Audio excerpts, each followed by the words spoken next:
ไรเราวิ่งขวาได้โดนมาโดนเลยนะ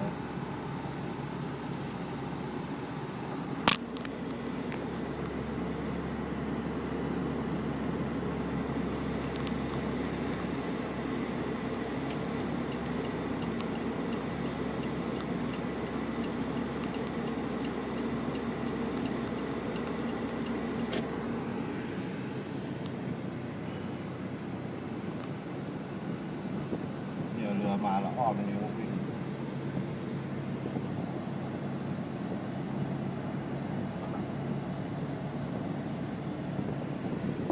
แล้วมีรถประจำทางวิ่งตรงนี้ มีรถเบรวิ่งอยู่